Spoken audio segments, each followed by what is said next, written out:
Okay, and welcome, Margaret. Hope your internet stays. Thanks very much. Tonight, I'm actually going to be reading from my memoirs. It's called Memoirs of a Gallus-Weege. And Gallus is a Scots word which means bold and daring, and Weege means a Glaswegian, a citizen of Glasgow. The first chapter, it's written in chronological, go through my life chronologically, and the first chapter was called Calton, Born and Bred. Calton is where I grew up. Although knowing we were poor, my older brothers and I were aware that many in our community were much worse off than us. We had the support of a large family.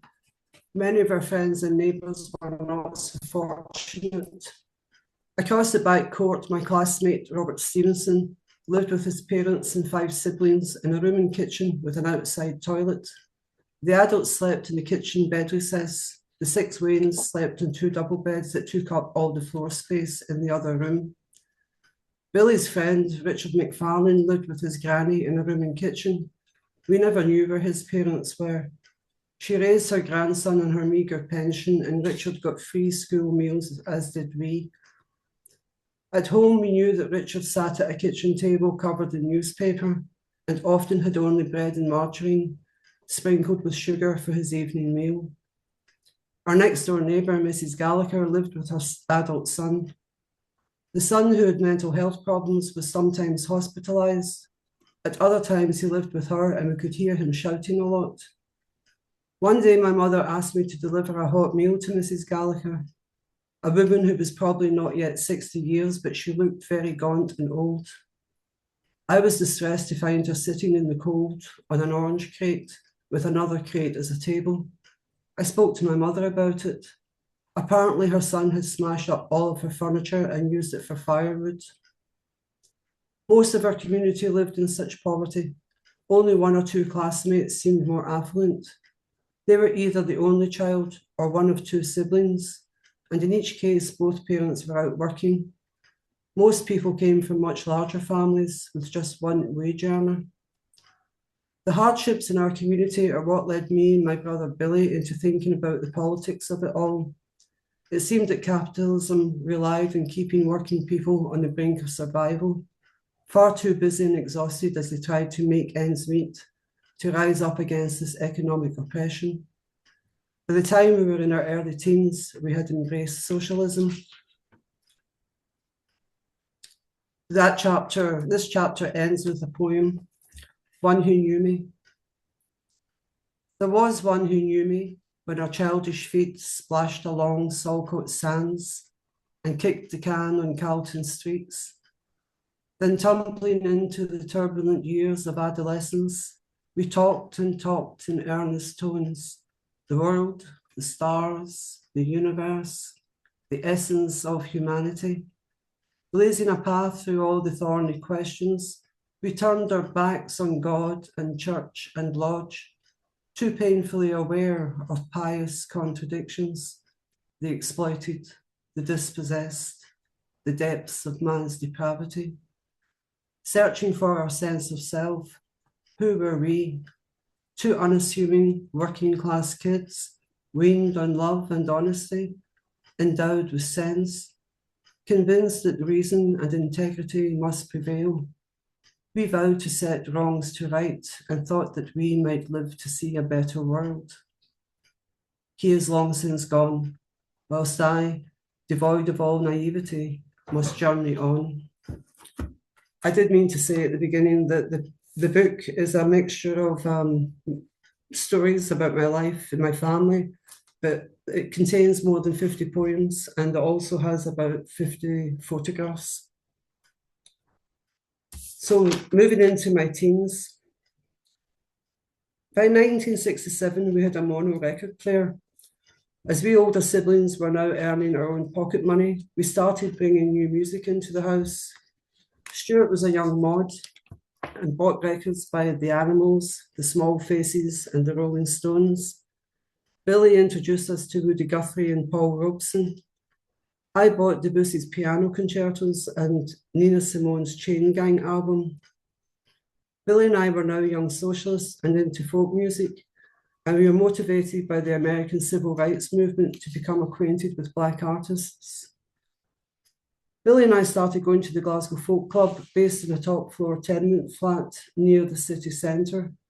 We heard the Humble Bums, the lyrical Jerry Rafferty and his banjo-playing partner, Billy Connolly, who kept us in stitches with his patter whenever Jerry had to restring or retune his guitar.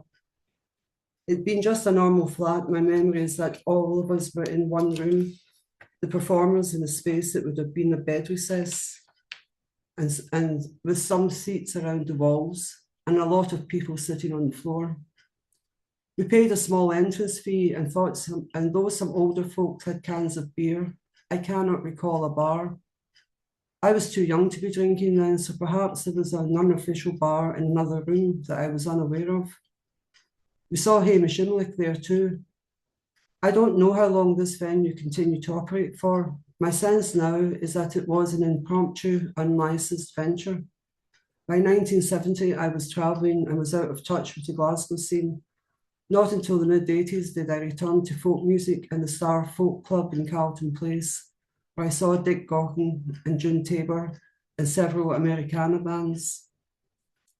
Also at this time, with Billy, I attended lectures in the Carlton Place premises of the Socialist Labour League, later rebranded the Workers' Revolutionary Party. We joined the Young Socialists and went on paper sales around Glasgow's pubs and attended demonstrations in London, the 13-hour bus journeys there and back providing ample opportunity for discussion of the inequities of the world, the Vietnam War, the American Civil Rights Movement, apartheid South Africa, the decline of true socialism within the Parliamentary Labour Party. At these London rallies, I listened to the interminably long speeches of Jerry Healy. I was disturbed by this little man. My very strong gut reaction against him caused me to fall out with others within my group and prevented me from joining the WRP when my brothers did.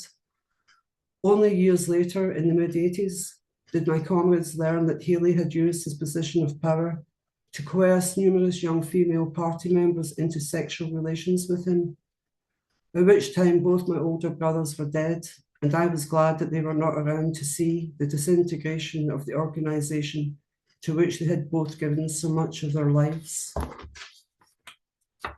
I'm going to just whiz through, it's a 440-page book, so I'm just going to be dipping in and out from different periods. Although I'd gone to New York when I was 11 with my mother because half my family were in America and my maternal grandmother paid my fare, that was a 3-week holiday, which I do write about in the book. But I went back to New York in 1970 for 6 months and stayed with my grandmother. Back in the day, one did not step from the airplane into a covered walkway that led directly to the terminal building. One descended a stairway and crossed the tarmac to the arrivals hall. As I stepped out of the plane, the smell and the humidity brought memories of my childhood trip flooding back. This time there was no welcoming party. The few family members who owned cars were all at work, so I took a taxi to Brooklyn. As the taxi approached 53rd Street on 3rd Avenue, I saw my eldest brother Stuart, looking tanned and handsome and with shoulder-length hair, crossing the road. My heart leapt with joy and I called out to him, but he did not hear me above the traffic noise. That first night, I went out with Stuart and cousins Gregory and Christine and met some of our cousins' friends. And that night, I had my first smoke of marijuana. It was Monday. Within 4 days, I was to experience weed and speed, was offered glue, and had my first acid trip. Welcome to Brooklyn. By the time winter arrived, I understood just how dysfunctional this society actually was. All the company I kept were from the lower social economic strata, lived in grossly overcrowded apartments, had little hope for the future. Loads of food places across the road. So there's Domino's Pizza. I'm sorry, I'm getting some background noise here. Yeah, I've muted him, sorry. Yeah. Okay, do I start again? By the time winter arrived, I understood just how dysfunctional this society actually was. All the company I kept were from the lower socioeconomic strata, lived in grossly overcrowded apartments, had little hope for the future, and were subjected to aggressive policing. Everyone hated Vietnam War, and the young guys lived in fear of that envelope from the draft dropping into their mailbox. Some of them had relatives or neighbours who had been killed or injured in Vietnam. One guy who had a cousin who had fled to Canada. After the very recent Kent State massacre in May 1970, where 4 students were killed and 9 injured by the National Guard, none of my acquaintances had any faith in their government. There was a real sense of desperation. Drugs were rife, and barbiturates and heroin were preferred by the most troubled in our crowd. I did not understand it right away. I took drugs to enjoy myself, to talk and joke, to laugh and dance, while others took drugs to sink into oblivion. Although I could not have articulated my thoughts and feelings at the time, I did think a lot about what was going on. I had previously thought that Glasgow was the embodiment of poverty and class divide, and that America was the land of the free. How wrong could I have been prior to my arrival in Brooklyn? What I saw there was mass poverty, continuous patriotic propaganda, racism, and violence. I started dating an Afro-Puerto Rican called Frankie Santana. Frank and I spent a lot of time together over the following weeks, taking acid on many occasions. He lived with his much older sister and her family and did not have his own room. I stayed with my granny, so we hung out in bars. It was he who introduced me to the band Santana, who had a huge hit that year. We played Black Magic Women on bar jukeboxes many, many times. One night we went into a bar I had never been to before. The barman refused to serve us, and as we turned to leave, a couple of older guys who were seated at the bar said vehemently that they did not want niggers and their nigger-loving bitches there. I reacted angrily, but Frankie told me to chill and pulled me outside. I was furious, but he said that I had to let it go. You get used to it, he told me, and learn to ignore it. Otherwise, you would be fighting all the time. It was my first, but not my last experience of such overt racist behaviour. The time I spent in New York was a mixture of good experiences, but a lot of it was really quite heavy. So I was desperate to get home. Arrived at Heathrow Airport, I did not feel able to cope with a 13-hour bus journey back to Glasgow and opted to take the train, despite the additional expense. It had been an overnight flight from New York, and it was late afternoon by the time the train approached the outskirts of Glasgow. Anyone who had never been to Glasgow before would have had a poor impression of the city on this approach through the industrial East End with the gasworks, smokestacks, and blackened tenements, all lying beneath a bleak March sky. It would appear very grim indeed, but it is my city and I was home. Delighted to be back where I belonged, I wept tears of joy. Frankie was forced to go into the army because he had been arrested for possession of marijuana, and being an immigrant, he wasn't eligible for the draft. But the judge offered him 2 years in jail or 2 years in the army, and he opted for 2 years in the army. I went to visit him in Karlsruhe in Germany the following summer. Excuse me. Once again, the 2 sentries on duty, different guys from the week before, were very friendly. After a couple of calls, they established that Frankie would come and meet me there when he finished duty at 6 o'clock.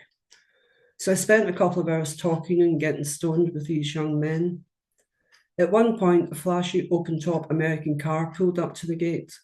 It was occupied by 2 Black Americans in their 20s, who both sported afros and wore flamboyant clothes. One also wore a wide-brimmed hat with a large feather in it. Visualize Jimi Hendrix and you get the picture. They exchanged greetings with the sentries and rolled into the base. I asked my companions who these guys were, as they did not seem like GIs. The local drug dealers, I was told. It was Saturday night and they'd come by to provide the guys who were off duty with whatever recreational drugs they required. Frankie arrived shortly after this, still in uniform. We went to his barrack where he changed his clothes. As it was now getting late, he told me that we could stay the night there and get a lift to the lake in the morning. He and the other grunts slept in a large dormitory-style room, but at the entrance to the barrack, there were 2 single rooms for non-commissioned officers. One was a friend of Frankie, who had agreed to sleep in Frankie's bunk and let us have his bed. Frankie fetched some cold food and drinks from the mess, and we hung out together in the room, eating, talking, smoking dope and making out. But it had been a long, fairly stressful day for me, and having smoked a lot of dope since my arrival, I fell asleep in Frankie's arms quite early on. For all the times we'd been together, we still had not made love. Waking up early the next morning, we rectified that. Then we went to the mess hall for breakfast. I remonstrated with Frankie, arguing that it would not be cool for me to go into such a public space or an army base at any time, let alone 9 o'clock on a Sunday morning. He just laughed and told me not to worry about it. On entering the mess, I saw 50 or so soldiers seated at long rows of tables, with half a dozen officers at another table that was set apart. We walked to the serving counter, got our breakfast and sat down. No one batted an eyelid. I remember looking around and thinking, what the fuck? I had never had reason to think about it before, but if I had, I would have assumed that an army base would be governed with strict discipline. Yet I'd smoked dope with the sentries, seen the local dealers arrive, made love in an NCO's room, and was now having breakfast in the mess surrounded by soldiers and their officers. It was quite mind-blowing. No wonder Frankie felt he had lucked out on choosing the army over jail time. As he told me, being posted to Germany was like going to a holiday camp for 2 years. An hour or so later, his friend drove us back to the lake where I helped Frankie pitch the tent and gather firewood. He had purchased some acid in a quantity of hashish, which we consumed over the following days. This visit to Frankie was part of a hitchhiking tour around Europe, but I'd always had a hankering to go to Istanbul and came across 2 guys who were taking cars to Istanbul and they were looking for people to share the ride and help pay for petrol. So I went with them and then ended up going on to Beirut.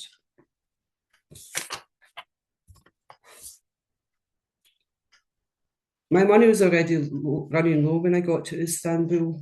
In fact, it was Mustafa's assurance that he could get me paid work with his boss in Beirut that had helped me to decide to go there. Patty and Claire, he told me, had already done this work and it was money for nothing. Basically, his boss, Abu Ghassan, would drive me to Damascus where I would sign some ownership documents for a car. Then we would bring the car back to Lebanon on my tourist visa. Once back in Beirut, I would sign the car over to someone else. It was a tax scam. Countries without car manufacturers pay remarkably high import tax on foreign cars, but tourists could bring a car in on a short tourist visa without paying any tax at all. Once inside the country, with the documents changing hands a few times before reaching Abu Ghassan's business, the car's origin would be lost in a paper trail. This was pre-computer days, of course. Now that would be impossible.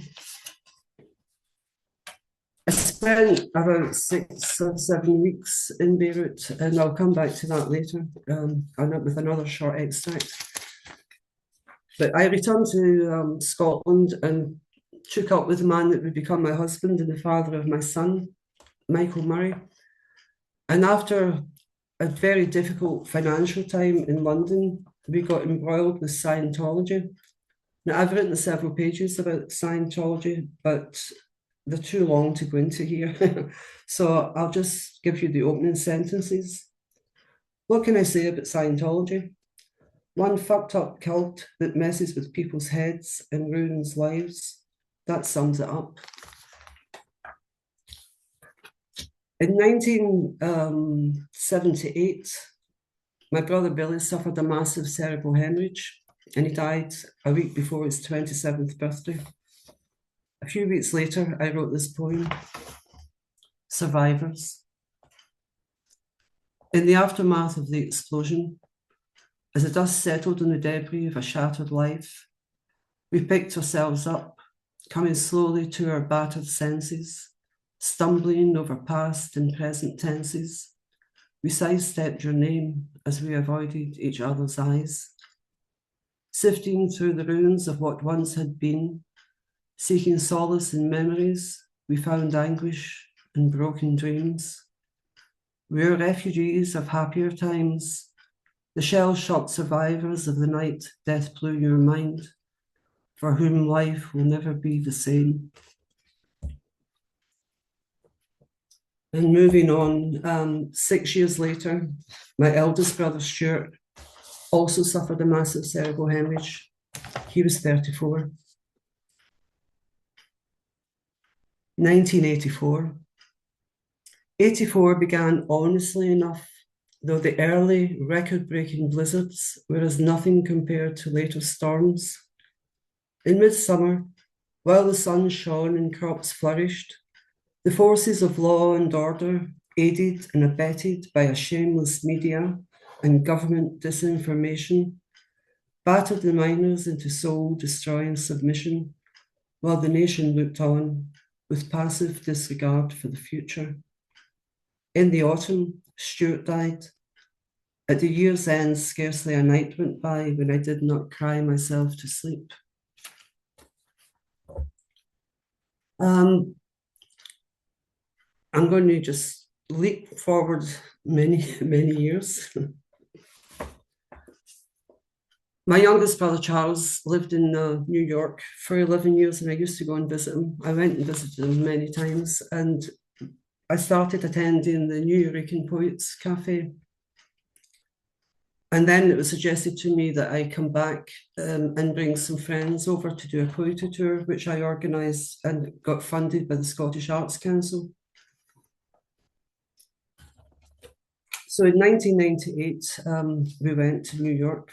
This included Leslie Benzie, who was one of your guests, one of the Wanderlust women, Finn, that was on a few months back. We would go to New York for 12 days in the autumn of 1998 for a tour consisting of 5 gigs and a radio show spot. The project I developed and coordinated encompassed writers from 3 different regions of Scotland, each with a distinct dialects. Karen Thompson and I are Glaswegian. Karen writes in the vernacular and I write in standard English. Sandy Craigie was from the working class bells of Edinburgh, Cowgate, or the Cougat, as she called it, and her work is redolent with the speech patterns of her community. Likewise, Leslie Benzie, a Quine from Aberdeen, writes in a strong northeastern tongue. It seemed to me that these voices were indicative of the diversity of culture and language in a tiny country like Scotland, with only 5 million or so inhabitants. The United States of America is vast in comparison, with New York containing voices from all over the world. I wanted the Scottish poets to experience this multinational diversity. The ability of people from such disparate cultures to connect is often made possible through poetry. Excuse me. Having been inspired by another friend and poet, Dorothy Clark, who had a penchant for quirky titles, she gave me the Stretch Marks and Other Scar Tissue title for the first Wren anthology. I thought long and hard about a name for the tour before printing the publicity materials. I opted to make it both intriguing and humorous. We would go by the long moniker of 2 Ouija's, 1 Quine, an Edinburgh Hoor, and a Sassenach 2. Quite a mouthful that gave rise to the need for an explanation at readings, but it did its job, sparking interest and inquiry.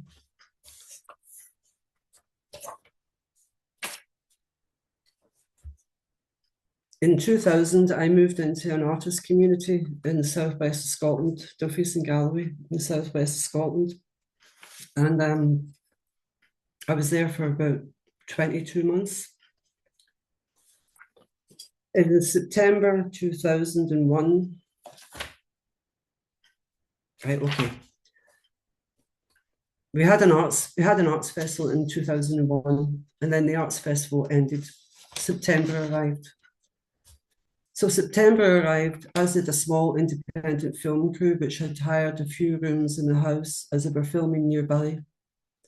I don't remember who they were or what they were filming. Events overtook us, and such details are lost. As the shoot was ready to wrap, a communal meal was organised and would take place in the last evening at Orcherton, with a large dining table set out in the ballroom of the house. That afternoon, I was in my room writing when I received a call from my son, Kieran. He told me, "Get to a television set. A plane has crashed into one of the World Trade buildings in New York, and it's all over the news." Damien was one of the few residents who had a TV, so I went to his room.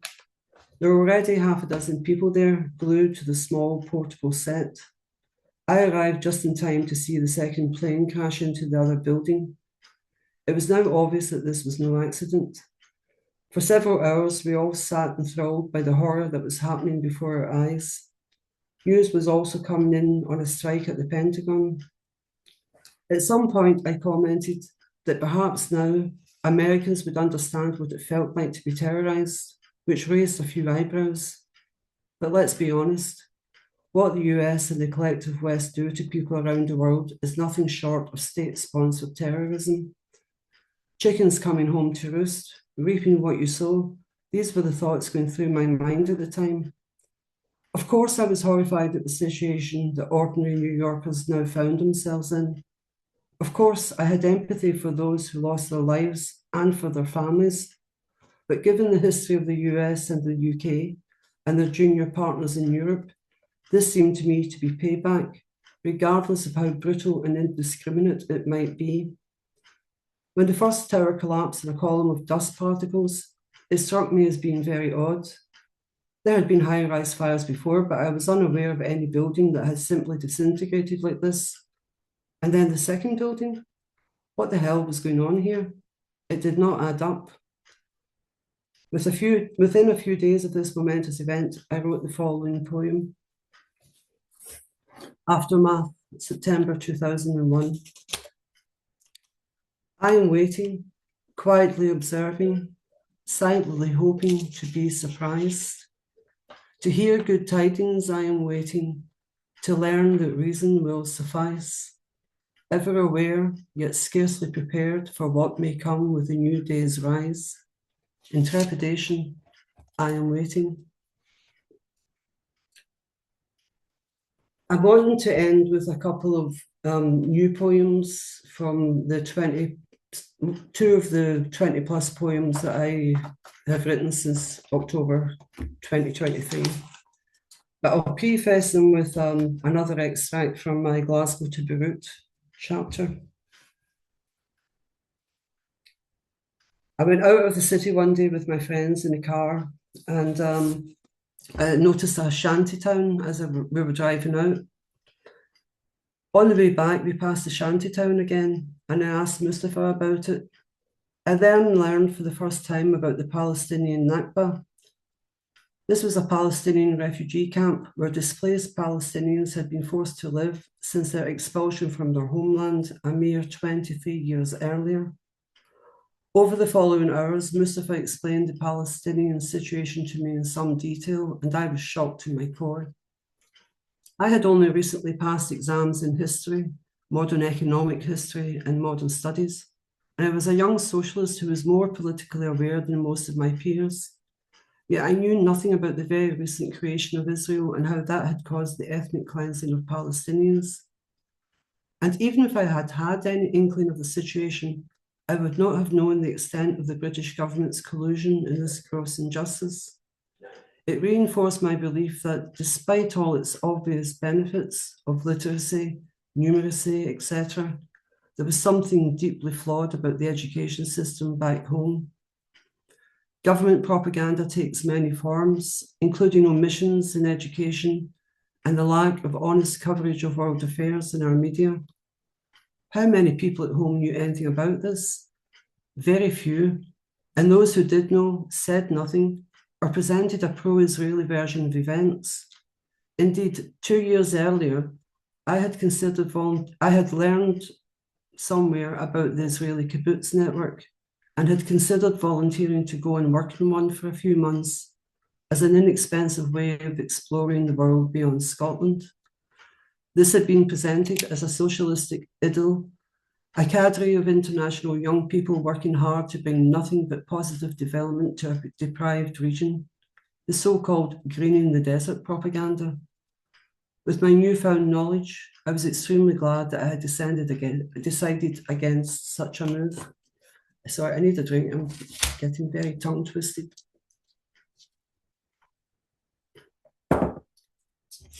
As I said, the book is too large to read huge chunks of it, so I would just like to end with these two poems. The first one is called The Time of Monsters. Asleep at the wheel, bumping along a highway littered with warning signs, we dozed through roadblocks, partitions, apartheid laws, pretending all was well.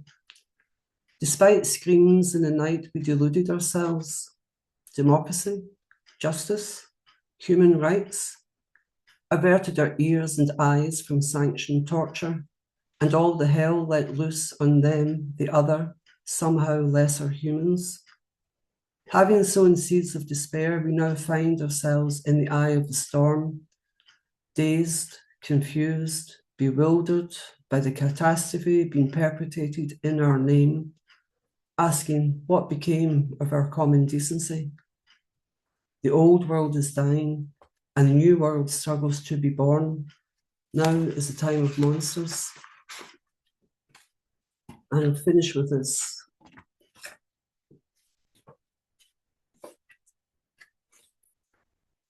I wrote this in October 2023. One of these days, I will breathe air not choked with the dust of bombed out buildings, but fresh and sweet. One of these days, I will hear songbirds, waves crashing on the shore, a neighbour singing as she works, children playing in the street.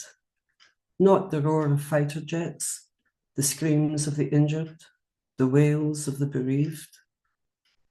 One of these days, I will turn on the faucet from which fresh, clean water will flow. Water to drink, cook, bathe, to wash my children's clothes. One of these days, there will be ample food at the local market, in my cupboard, on my kitchen table, filling my children's bellies. One of these days, there will be electricity, providing internet access, phone contact with friends, light by which my children can study and read. One of these days, I will take a car or bus, travel beyond this strip of land, embrace my country in its entirety, Nablus, Jerusalem, Galilee, the house my grandfather built, and the olive grove his grandfather planted. One of these days, a day I know I may not live to see, but one day, inshallah, Palestine will be free. Thank you very much. Whoa! Thank you very much indeed, Margaret. Wow. That was wonderful. Thank you for joining us. Thank you. There's a lot of people put comments in the chat. So if you've got a link to your book, please put it in some few people. Oh yes, okay, yeah. Do you know, I actually meant to do that earlier, but I'll do that now. I'll do that now. It's available. I've never used Amazon in my life, and I never will. So I self-published, and it's available by contacting. I'll put the email. Yeah, it costs in the UK. It costs £10, including postage. But if you're outside the UK, it will be £9 plus whatever the postage is to your destination. So if you contact the email that I'm going to put up, you just say where you're from and ask how much it will be, including the postage, and my son will get back to you with that information. I'm in Bulgaria and the books are in Scotland, so my son's doing the distribution. Okay,